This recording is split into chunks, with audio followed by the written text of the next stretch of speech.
హన్మకొండ జిల్లా ఎలకతుర్తి మండల కేంద్రంలోని కొడిలి వద్ద శుక్రవారం సాయంత్రం కరీంనగర్ టీఆర్ఎస్ పార్లమెంట్ అభ్యర్థి బోయినపల్లి వినోద్ కుమార్ మాట్లాడుతూ కాంగ్రెస్ ఇచ్చిన హామీలైన 6 గ్యారెంటీలను 100 రోజులైన అమలు చేయని ప్రభుత్వం కాంగ్రెస్ ప్రభుత్వం అని నేను ఎంపీగా ఉన్నప్పుడు చేసిన పనులు తప్ప ఇప్పుడు ఉన్న ఎంపీ బండి సంజయ్ ఎలాంటి నిధులు తీసుకురాలేదని పనులు కూడా చేయలేదని పట్టించుకున్న పాపన పోలేదని మాజీ ముఖ్యమంత్రి చంద్రశేఖరరావు కరీంనగర్ పార్లమెంట్ అభ్యర్థిగా నన్ను ప్రకటించినందుకు మాజీ ముఖ్యమంత్రి కల్వకుంట్ల చంద్రశేఖరరావుకి కృతజ్ఞతలు తెలిపారు। ఈ కార్యక్రమంలో వినోద్ కుమార్ వెంట హుస్నాబాద్ మాజీ శాసనసభ్యులు సతీష్ కుమార్, మాజీ శాసనసభ్యులు రసమాయి బాలకిషన్, ఎమ్మెల్సీ రవీంద్రరావు, హన్మకొండ జిల్లా ZP chairman Sudheer Kumar, MPP Tengidi Nagesh, society bank president Ravinder Goud, TRS మండల అధ్యక్షులు పిట్టాల మహేందర్, తంగిడి మహేందర్, ఎల్తురి స్వామి, మాజీ సర్పంచ్ ఎర్రబెల్లి సంపత్రావు తదితరులు పాల్గొన్నారు।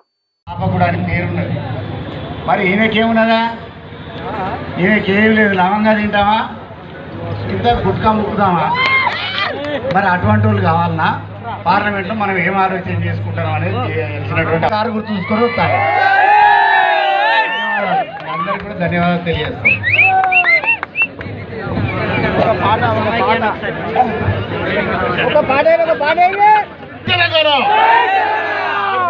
అక్కడ కూర్చున్నారు గట్టిగా జై తెలంగాణ,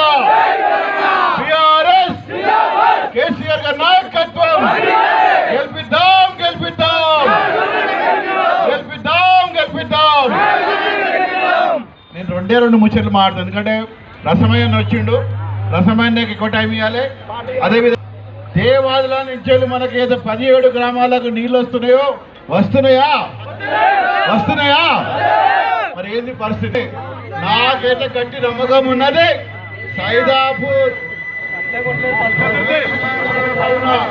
7 మండలాల ఎలకతుర్తి మండలం లోపల భారీ మెజార్టీ తప్పకుండా మీరు అందరూ ఇస్తారు అని చెప్పి నాయకత్వం, ప్రతి ఒక్కరు కూడా పేరున ఉదయపూర్వక ధన్యవాదాలు తెలియజేసుకుంటూ జై తెలంగాణ।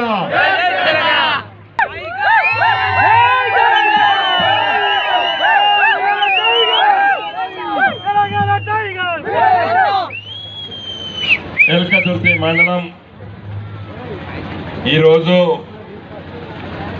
ఈ బహిరంగ సభ ఏర్పాటు చేసుకొని మే 13వ తారీఖు నాడు జరగబోయేటువంటి పార్లమెంట్ ఎన్నికల సందర్భంలో ఇంత గొప్ప సభను ఏర్పాటు చేసినటువంటి మరి ఈ మండల పార్టీ నాయకులకు అందరికీ నేను మొదటిగా పేరున నమస్కారాలు చెప్తున్నాను।